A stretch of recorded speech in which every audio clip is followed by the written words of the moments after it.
21st, and I once again have the amazing Matt Ehret, which I don't think a lot of people know about him, or his videos would probably have 100,000 views each one, because he's like a walking encyclopedia. He knows stuff that ties everything together. And so this time I did take notes on everything. So hopefully I'm doing this correctly. He's a journalist, an author, a lecturer, editor-in-chief of, what was that? I have it on there, right? Canadian Patriot magazine. Okay. And it's on your CanadianPatriot.org website. Yes. And also a co-founder of Rising Tide Foundation. Can you tell us a little bit of what that is? Yeah, it's a nonprofit organization that my wife and I set up in 2019 to deal with the problem of miseducation. So in researching the history from the standpoint of a battle of ideas, and that's sort of the approach my wife and I have taken to our geopolitical analysis and our history work. My wife also is an author. We were both writing for Strategic Culture Foundation, which is a Russian magazine, for a number of years until that became impossible due to political. So we don't do that anymore. But one of the methods is that we begin our analysis is always from the battle of the realm of the method we both use is we ask what ideas historically back have worked to reduce the power influence of oligarchical systems, and which sets of ideas have perhaps masqueraded as appearing true, but in fact have been traps that have sucked us ever more into this system of oligarchical master-slave structures, which takes on different forms, but it's the same thing, whether it's ancient India, ancient China, ancient Europe, or 1,000 years ago, or a few hundred years ago, or today. It's the same ultimate recipe, but with different perhaps form. Is there a website for that? Yeah, risingtidefoundation.net. And so one of the things we noted is that those figures who throughout history, whether it's Plato and Plato's Academy, or whether it was Cicero, as Cicero fought in ancient Rome to stop Rome from becoming an empire when it was still a republic, or whether it was St. Augustine of Hippo from North Africa when he was organizing to redeem Rome as it was collapsing, and infuse some authentic Christianity before the collapse. Or you read the writings of people like Thomas More or Erasmus in the 16th century, early 16th century. They're really focused on education and cultivating educational methods in students to develop a sense of Platonic questioning and looking for paradoxes, which is what Plato does in his dialogues. Benjamin Franklin, a lot of the key founding fathers were all Platonists. They were very saturated in a deep study of the classics and this question of how the mind becomes aware of its ignorance. And so that's something we tried to do with in what humble way that we, in our limited fashion, could do. We tried to create a platform that could celebrate and make as transparent as possible that method of thinking, which the oligarchy has been working very hard to destroy and obscure for millennia. And it was very much inspired by our experience with the Lyndon LaRouche organization. We were both volunteers with Lyndon LaRouche for a number of years. So we had a certain set of insights and experiences from that process that gave us some of the juice we needed to do what we're doing now. This is incredible. I could be on here for a year. I'm glad you like it. It's yeah. Yeah. Okay. So then we've got CanadianPatriot.org.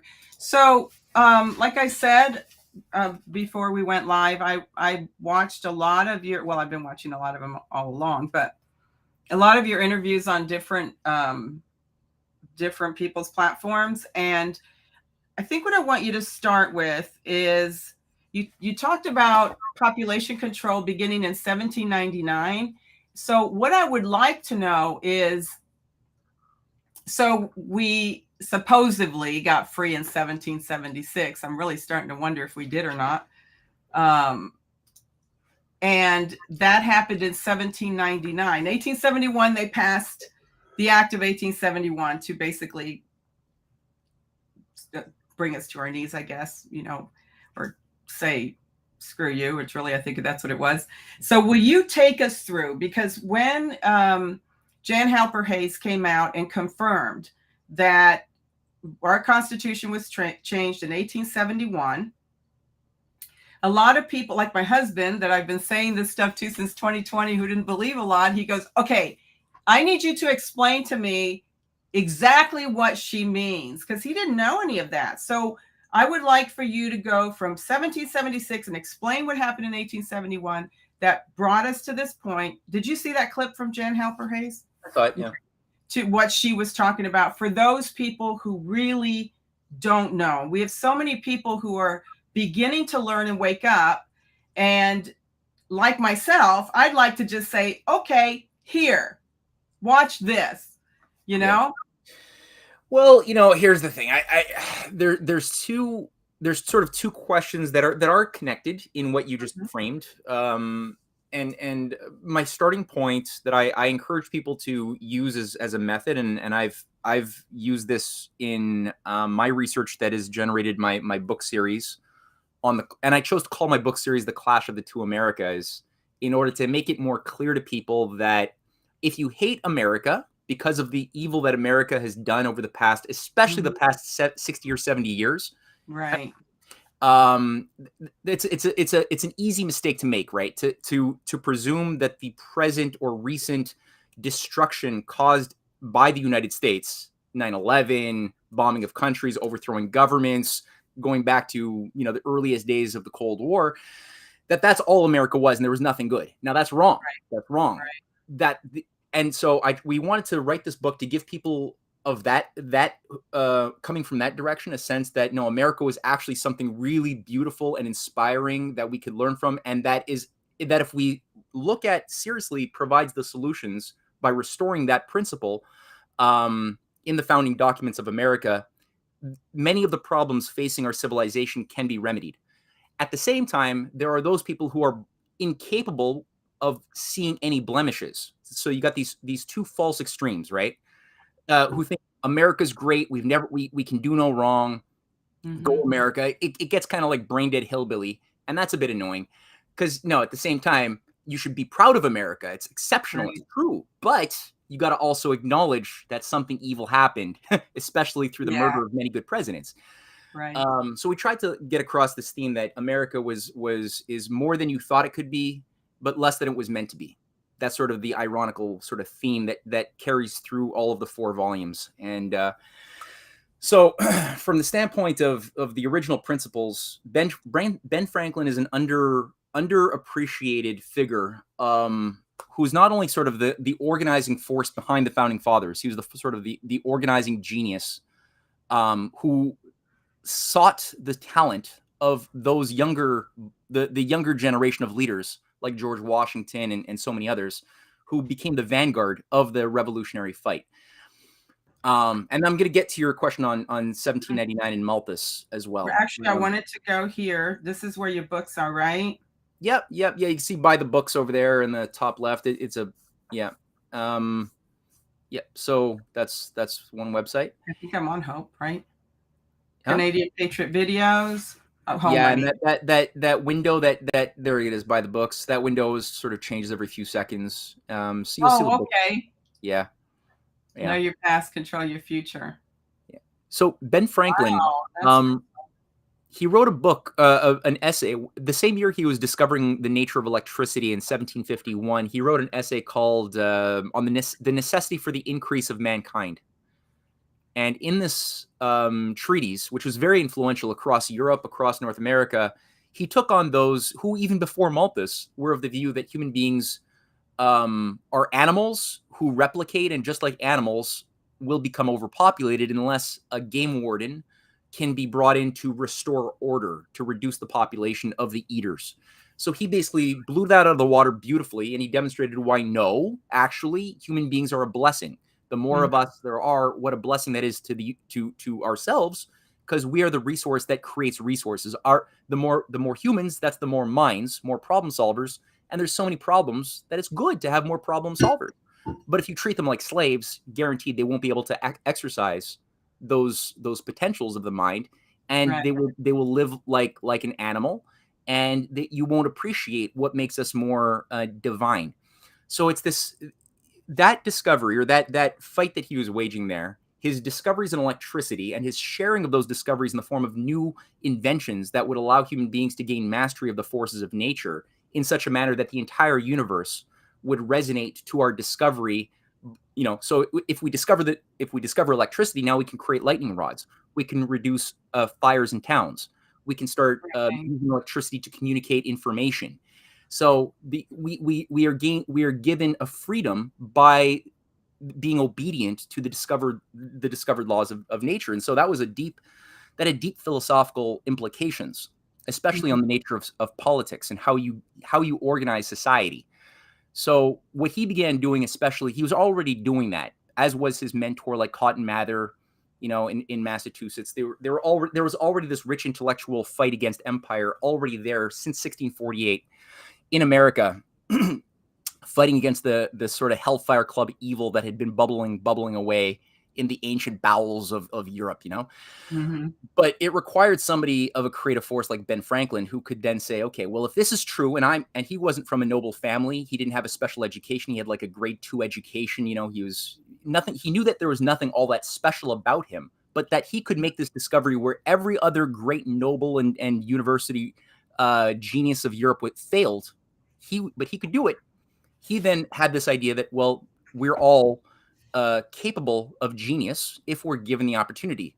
So the idea of creating a land where law was based upon the inalienable rights of all, that we all have inalienable rights that are not given to us by a hereditary power, but they're there because we're human. And that has to be enshrined by law. At life, liberty, the pursuit of happiness, and so much more. That was really something he presided over. And he was in charge of the drafting committee overseeing John Adams, Thomas Jefferson, when the wording drafted. Unfortunately, in Montreal, trying to organize near where I live, a Canadian delegation to come down and become the 14th member, the 14th together with the we will, because it was Quebecois, right? They were French Canadians. That we will, as 14, say no, and we're going to declare independence. But unfortunately, the Quebecois had a Jesuit problem at the time, which never went away. And despite having a lot of support from the people, he could get no support from the elites and the clergy, especially, who were very much under the control of both Jesuits and Anglican intelligence operatives, like Bishop Briand. They passed an edict to the farmers. Everybody was a farmer, basically saying if you fight with Washington, you will be excommunicated, and thus you will burn in hellfire for eternity. So that dissuaded most. There were still a few platoons of volunteers who fought with Washington from Quebec, but most didn't. So Ben Franklin left. That was one of his few failures, and he left. He was quite sad. But all that to say, the idea that a nation could be founded on these principles that were anti-Malthusian, and it proved to be true. So after 1789, once the Constitutional Convention was set up, which again was overseen by Ben Franklin, who organized the creation, the drafting of the Constitution in order to create a coherent nation for the first time. Because before that, it was sort of the first few years were precarious under the Articles of Confederation, and each of the newly liberated states had no coherence amongst each other. Each one was emitting their own currencies. They were all fighting over scraps. It was just a matter of time. They were all bankrupt. They had no industry. They had no manufacturing. They were not going to get any. So it was only a matter of time before they got reabsorbed back into the mother colony of the mother country of Britain. And so it needed to have a constitution. So Ben Franklin and a lot of his key collaborators made that happen. It was a fight. There was a lot of compromises. The whole blacks being or slaves being recognized as 3/5 of a person. That was a bad compromise, but it had to happen, because if that compromise had not been made at that moment, there would have not been a constitution. That means Britain would have just taken up control and dominated once again, right? So that's life. You got to make compromises, unfortunately. Right. So coming out of that, you had now two founding documents that were seen as sort of one legal entity: the Declaration of Independence that enshrined the sacredness of the individual, of the inalienable rights of the individual, and then you had the Constitution that, in the preamble, establishes a nation based upon the general welfare, both now but also into posterity. So you have the whole and the part, the individual and the whole both being sacred. Now, the challenge for the entirety of all humankind for thousands of years has been to create a culture that would be fully human. And to be fully human, as was understood by these founding fathers, was to integrate your sense of desire, your wants as an individual, your free will as an agency, a sovereign human, with the needs of the whole community that you're a part of, the whole nation. Because if you don't do that, if you always see an antagonism between your personal desires and the duties you have to a whole, you will never be free, happy ultimately, because you're always going to be disjointed with the I mean, we're nobody's an island, right? But that's a lot of maturity it takes psychological, intellectual, emotional maturity to get to that place where you learn to love what you should do. Right. Like so we had, okay, so I'm going to take you back to just give like the chronological of what happened. So we wrote, we basically got free in 1776, right? And then everything was like 1799 is when you said the population control began. Where did that begin? Or where did the Malthusian, is that already to Malthusian ideology that you also mentioned? Okay, so the 1799 was a watershed year where Thomas Malthus, who was a leading economist, he was technically a reverend in Britain, who taught at Britain's Haileybury College. It was the official school for the British East India Company. It's sort of the first multinational global corporation. It was kind of like a fascist corporate state that had its own mercenary force. It managed India and in China and the world, right? And it interfaced very closely with the city of London as the financial aspect of the oligarchy, and the British East India Company was more of the enforcement mechanism of empire. Always under the guise of profit seeking, but it really wasn't about profit. It was about control. So Thomas Malthus is celebrated to this very day as a great genius, a mathematician, a mathematical economist who came up with this wonderful formula, which is bullshit. It's a fake formula. But basically his great insight was that, human beings, if left to their own, like rabbits, will always multiply geometrically, but food will only grow arithmetically. And so you could chart that on a timeline, and you could sort of predict based upon the relative abundance of arable land that's available in a certain area and how many people there are. You could sort of forecast when the population will exceed the means of supporting the population in some future moment. Now, the great idea here, the power that it gave the oligarchy was to manage this. They could now manage society scientifically using mathematical formulas by acting preventatively on a future crisis of overpopulation now. And Thomas Malthus wrote at detail in his essays on population in 1799, which people can read, and they should read it. It's on archive.org. It's unfortunately very easy to find. It's one of those things. Unfortunately easy to find or not? Or yeah, because a lot of them they want you to believe it. Yeah. The good guys are very difficult oftentimes to read their original works, but the shitheads they make it very easy, right? Right. That being said, you should read the shitheads. It's good to do that to get into their mindset. But just to be quick, he delivers some mechanisms of how this should be done, and he describes in his first edition, especially, which is the really uncensored, disgusting one, where he describes how God has given us these wonderful gifts of famines and wars and plague to control population, and the elites should be able to use these tools that God gave us to manage population in what he called the dismal science. And that's where economics became known as the dismal science, because it became kind of depressing to be an economist from that British conditioning, right? And every British political economist after him were all followers of Malthus. Everybody who serves at the basis of globalization today that really became enshrined in the 70s, they're all whether it's David Ricardo, Hume, John Stuart Mill, they're all devoted followers. They all believe in the Malthusian population theory, including Kissinger, Alexander King, the Club of Rome, all those freaks that took over control of the United States in the late 60s, early 70s. They're all devoted. Klaus Schwab. they're all followers of Thomas Malthus.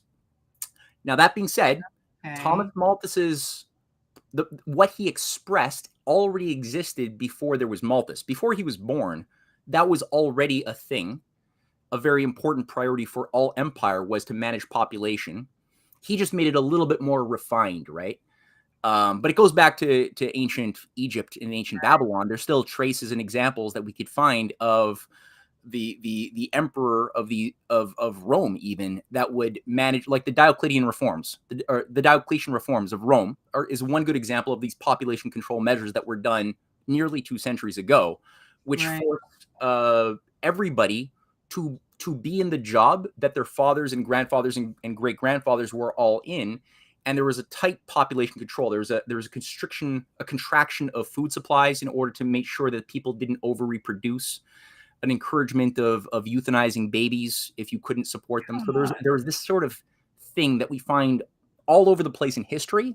And again, like I said, they just tightened it up a little bit and made it a little bit more so-called scientific in the 18th century. Is that why they're sacrificing children and babies today? To continue I think that it's probably a little bit more occulty. Yeah, no, I think it's a little bit more occulty. For like, that's why they try to kill millions or billions at a time. But for individual children, and we all know, we've all seen the evidence of that type of ritual child sacrifice. Yeah. That's, I think, a little bit more as part of the conditioning, grooming process of the getting inducted into that sphere of evil that is expected of you if you're going to become a trustworthy, dependable figure within the inner club. Well, they make people do that in order to do that, and then I think that's probably something that's maintained in time. And power in their they have this whole psychology and philosophy of this that also goes back to Baal worship, you know, and I think the Templars were doing this stuff as well. Back in the 11th, 12th century, but this is something that is, we see evidence of the sacrificing of firstborn babies in a variety of ancient cults as part of their normal practices. So that's something that sort of carried forward to our present day. So I know we got away from 1776, but can you tell us your background again? Were you in Russia? Or you were a lecturer, a professor in Russia, or how does that work?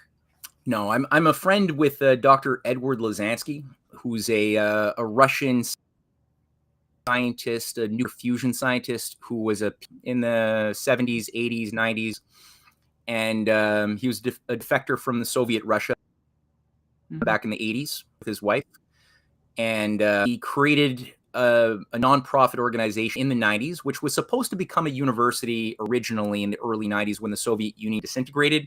But there was some backstabbing around George Bush and I think Dan Quayle might have been okay with it, but George Bush, and then especially Condoleezza Rice and Rumsfeld came in, and then Bill Clinton came in with the Rhodes Scholars and sabotaged the whole official university. And so they were only left with a nonprofit organization to be the basis of supporting conferences, peace conferences, which they did for the next 25, 30 years. So I became friends with him a few years back, and I worked with him, and he asked me to lecture to his students. He teaches at Moscow State Nuclear University, and so I've been lecturing there over Zoom, and I helped him with his projects, and so I became senior fellow of his foundation. So was Gorbachev good or bad? Bad. Okay. But he was stupid bad. He's not evil because he's too stupid to be evil. I think that he was he was a guy who I think was a naive utopian. Because I mean, to be evil, very few people, I think in my mind at least, qualify for that label, because you really have to be smart and self-aware of what you're a part of. So most people who end up becoming instruments of evil, which is different, are not aware of how they're being used half the time, right? Huh. That's an interesting concept. I guess I always thought they knew they were being evil. I guess you have to sell your soul to be truly evil and self-aware of what you're doing, right, or not? Well, there's a hierarchy of evil, because some people want to sell their soul, but they don't believe they have a soul. So it's like it doesn't even mean much to them, you know. It's like, oh, I just said these words, and now I get to get into my inner club. ha ha ha, you know, like it doesn't mean much. But if your mind has been like educated, if you have risen, there's a word that I love. It's epistemology, the study of knowledge. So if your mind has been really matured epistemologically, and you've risen quite high on the epistemological ladder, to be aware that there is a necessity for an immaterial existence that is the soul to exist. It has to exist. And there has to be this transcendental factor in the universe as a whole in order to account for the existence of life, of order, of anything. So if you've gotten to that point, you've really thought about it. You haven't been lazy. You've really thought it through. And then you sell your soul. Yeah, probably that makes you evil. But most people who sell their soul, they don't have a clue what they're doing. Gorbachev, though, is an important one. And he was an example of... in my question, I got to thinking, when Oliver Stone did his whole series on Russia, remember, and he interviewed Putin? Oh, yeah. I got to thinking, were we made to think Russia was this really evil? Like, I think we're also being made to think that of China. You said in one of your interviews that they are pulling people out of poverty, and yet we're hearing all this horrible stuff they're doing to their people. So I'm going to want you to go into that. But is that kind of the same thing with Russia, where we had all this propaganda about how bad they were, and, you know, Cold War and all this stuff? Or was that real? No, we were lied to. Well, look, I mean, the Cold War was a dirty game. Like, nobody had clean hands in the Cold War. That being said, if you take a list of all of the nations that were regime changed by or had their leaders, their nationalist leaders, assassinated from the beginning of the Cold War, when Churchill declares the Iron Curtain speech in 1946 in March, I think it's March 6th. So from that moment all the way up to the present day, and you make 3 columns, one for the United States and let's say the broader NATO West, and you just do the exercise, right? Just make a list of all of the different nations on a timeline that were overthrown in regime change, military coups run by the CIA or KGB or Chinese intelligence, and leaders who were killed by the CIA or KGB or Chinese intelligence. One column is, like I said, for the NATO and the US. Is that all one in the same? Are those 3? One is Russia, one is China. You will find from 1946 to the present hardly any. It's a very short list for Russia. I don't even think that there's more than 2 countries. China, there's none. The US has over 200. 200 nations. So in terms of the scope and scale of magnitude of evil, I would say that the greater degree of blood and hypocrisy is on the side of the United States. So a lot of the demonic evil that we were told about throughout the Cold War, which was a lot of fear porn we were given every day about evil Kremlin, evil Chinese, most of that was either highly, highly over amplified or an outright projection of what we were already doing. And we were saying, oh, it's the Chinese or the Russians. But it was actually us doing a lot of that evil. So there's that. So when you say, I want you to clarify that, because that's going to shock a lot of people, that we are the biggest, purveyors of terrorism. Yeah. It really isn't. Just like we say, the Chinese people aren't bad. It's not the American people, but that is where, didn't that happen in 1871 when the act of 1871, when they made us the military arm of the cabal? No, there's in my book, well, all 4 books, but especially the most recent book I just published a few months ago on the Anglo-Venetian roots of the deep state. After 1871, what happened? Did America become a completely different thing? Well, you still had the murder. Lincoln just had gotten assassinated, right? But then you had, as we said in the last video, you guys, by Canadians, right? You said the Canadians, Anglo-Canadian Confederate Trifecta, yeah. So it was a bit of Right, British, bit of some Canadian operators, and the Confederates had their intelligence headquarters up here. Yeah, people who want to know more about that, watch our last video. No, but so you had the murder of Garfield, President Garfield in 1880. You had the murder of President McKinley in 1901. You had the murder of Warren Harding in 1923. You had the murder, and I know it's a murder, of Franklin Delano Roosevelt in 1945, April 12th. You had the murder of John F. Kennedy, and then you had the murder of Malcolm X, then Martin Luther King Jr., and then Bobby Kennedy. And there's many other valiant senators, attorney generals in between who also got killed, who I'm leaving off the list. History didn't stop in 1871. The reason why these men were killed was because they were all still wielding the active agency and power of the U.S. Constitution and constitutional banking, constitutional foreign policy that is granted to the presidency in each of the cases, and doing a lot of work to destroy the power structures of the Wall Street, London cabal. In all of those cases, we have different magnitudes, yes, but they're all doing the same thing. So they weren't doing it because they were just these superhuman supermen that just sweeped in to save the day, but they had a whole support base of educated citizens who were able to organize town hall meetings, organize in labor unions, organize in a variety of levels, and that's the way that America works. It's a participatory democracy, Republican democracy. So, but it only works as an active participatory process where each citizen is taking active engagement, not just voting once every 4 years, but really actively every day being a responsible citizen, participating and acting. right. So that all continued throughout the entirety of the 20th century to the present.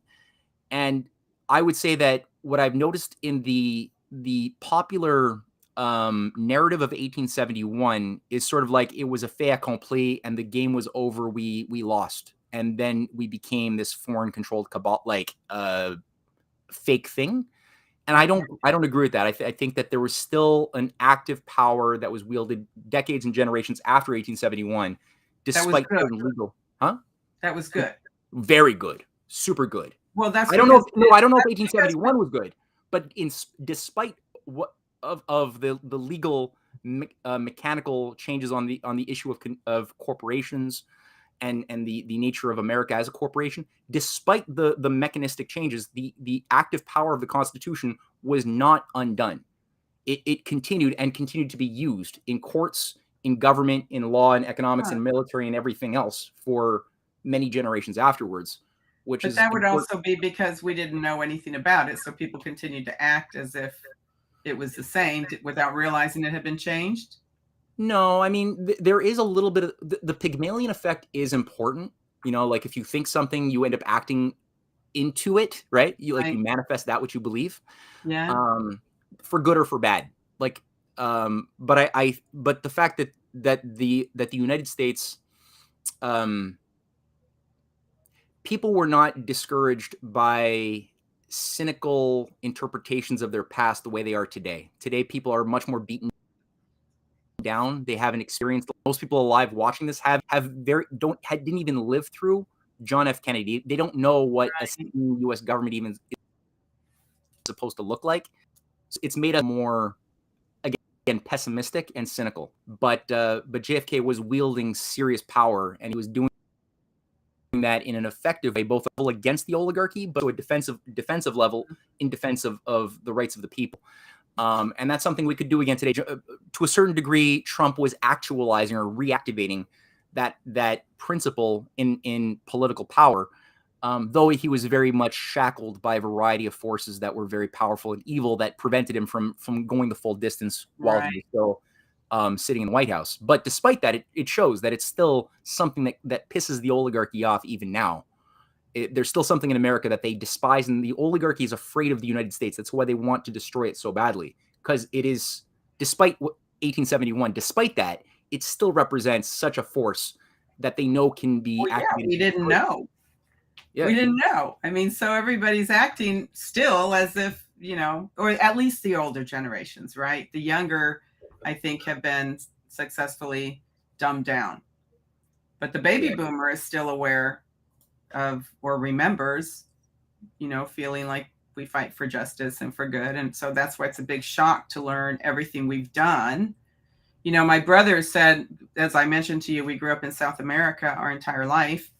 My dad was transferred when we were very young, 2 and 3.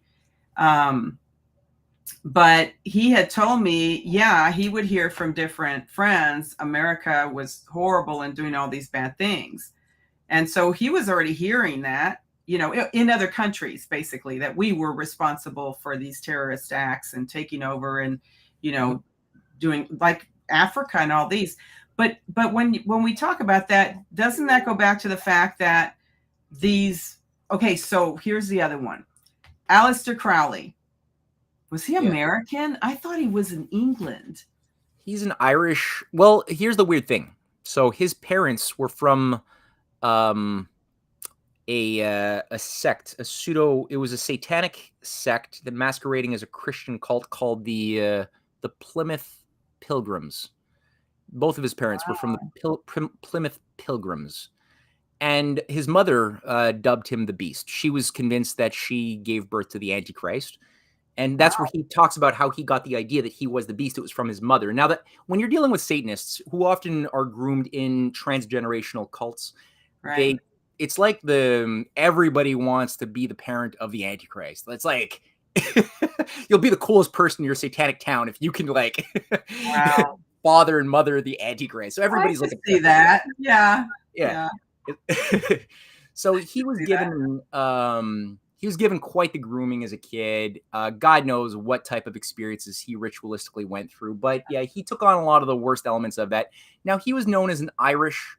He had a reputation as an Irish patriot against the suppressive force of the British Empire, especially while he was working in New York before and during World War II. Why was he in New York? Well, here, actually, I got a book here. It's a good book. It's called, I'm halfway through this. It's called Secret Agent 666, Aleister Crowley, British Intelligence and the Occult. And there's a picture, a silhouette at the bottom of the sinking of the Lusitania, a passenger ship that was sunk in 1915, which is sort of like an inside job. It was an inside job. Just like the Titanic. Yeah. And this was something that was done by the British primarily, but it involved certain German AAA or double agents. So Crowley was acting like he was a pro-German, pro-Irish, pro-Indian independence operator in New York. In New York, America was neutral, so it was a place where all sorts of world figures were all organizing. It was very Byzantine, a lot of intelligence operations. So he was there. Now, he was always loyal, as it was discovered through his archives and whatever. There was many letters that survived after he died, and people discovered, he was actually an MI6 agent the whole time. Always loyal to the British, but acting on the surface like he was anti-British in order to get close to figuring out who were the leaders of the Irish resistance in order to kill them later on, or at least get their names so that somebody in British intelligence could kill them. And he was doing the same thing for the Indians.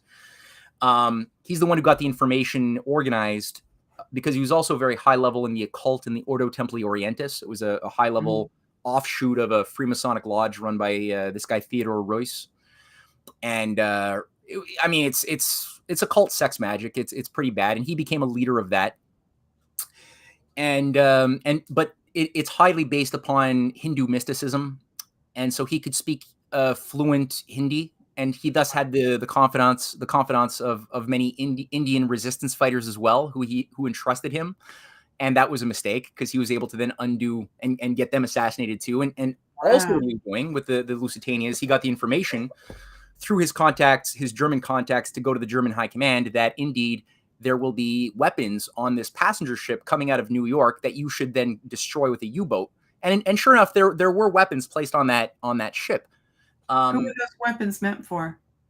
Supplying Britain covertly in their war against Germany, because that war had already just begun. But Britain desperately wanted the United States to get engaged in the war, as an asset to fight the Germans. But America was neutral. America had a longstanding tradition of don't get enmeshed in imperial European wars. The people, not the government. The people were The of people that with the thought government still had that tradition. Like McKinley had been a recent president who had been assassinated, who was a very big defender. But the people as a whole, still had that cultural tradition. But also in the Congress, the people's representatives in the Senate and the Congress were also against the idea of enmeshing the U.S. So what was needed was something like a Pearl Harbor type of incident before there was a Pearl Harbor that would just horrify and shock the psyche of the people, so that you could get popular sentiment to be in favor of the U.S. entry into the war. So Aleister Crowley oversaw that with some other players. Now, Crowley himself, like I said, he was the beast. He saw himself as the Antichrist. He was a leading figure who recruited L. Ron Hubbard into the Ordo Templi Orientis, which had what's called the Agape Lodge in California. Jack Parsons was another figure who was part of the Agape Lodge, who became the founder of Jet Propulsion Labs. All of them believed that they were the Antichrist. So he really believed he was the Antichrist. Yeah, I don't know what he thought when he was like realizing that he was going to die, and he was like not that immortal as he thought he was. I have no idea, but yeah, he was also a meth addict and a heroin addict. Like he's kind of out of control. And actually, much of his work on mescaline, on mezcal, was part of his initiation rituals for the Eleusinian mysteries that he set up as his own ritual in 1910. Now, that mescaline research that he was doing on himself and on his inductees was used by Allen Dulles and the CIA as part of the MK Ultra operation to create a global drug cult out of the baby boomers, focusing on the young generation born. Didn't the MK Ultra come out of the Nazis in Germany? Didn't who? Didn't it come out of the Nazis in Germany, the MK Ultra program? No, it came out of British Tavistock. So Tavistock was set up in 1920. Well, officially as a clinic, Tavistock was set up as the British Psychological Warfare Operation, as a clinic investigating shell shock and psychological, people who were destroyed after World War I. Now, Tavistock was also based upon it was based on a town of Tavistock, which was a town that for several centuries had been under the control of the Russell family, and its emblem is basically a sheep that it's having its skin. It's a dead sheep that's having its skin pulled off on its official town crest. It's messed up. There's good evidence that Hitler and who was the guy who was in the cell with Hess, Rudolf Hess, were both psychological patients at Tavistock before it became a clinic in 1911, 1912. And there's a crazy watercolor painting that Hitler had done in Tavistock. And there's a very unique stone bridge that he was painting of himself sitting on the bridge with no face, and the water is blood. But this bridge, it's exactly the bridge in Tavistock. So this is not something very well accepted, but serious evidence that he was there on the ground getting processed to fulfill a certain function that he was to play later on.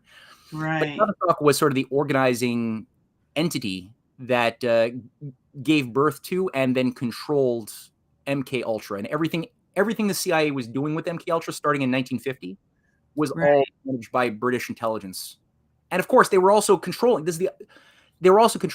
German intelligence too, right? So the British by this time had already gained full control of the Nazi structures, the Nazi system back in the 20s. So Project Paperclip, because didn't they bring MK Ultra over here? In Project Paperclip is not the cause of MK Ultra. That was the brain drain of Germany after World War II. That's true. So that's a real thing that Werner von Braun, and I mean, there's thousands of German intellectuals and scientists to varying degrees. Some were absolutely evil. Other ones were just people working in academia. Some people were working in aerospace, having no idea what the hell was going on in the war. Because it was like the Manhattan Project. The way the Manhattan Project worked is in America is had a very compartmentalized bureaucratists that were kind of almost held hostage in different parts of the United States for the entirety of, from 1941. And so nobody was really allowed to know in America what the other departments in project were doing. They had a big job to do, and nobody was really out to see the whole. Very few were, only a small executive body. And it was very similar. Sounds like the military. Yeah, that model. Sounds like the military. Yeah. Yeah, yeah. Well, that model continued after World War II in the U.S. military-industrial complex. Like, if you look at it, that's what organized things like Area 51. It was using the Manhattan model of testing experimental aircraft, and it was who? It was Richard Bissell, who was the deputy. No, sorry, he was the head of operations at the Office of Policy Coordination, which was the Black Ops operation, working with Allen Dulles, who created and oversaw Area 51, and in that position, he was able to integrate Lockheed Martin, the private sector contractors, with the intelligence agencies, because he was CIA, but he was overseeing this thing, and with the official branches of both the Air Force and the Army.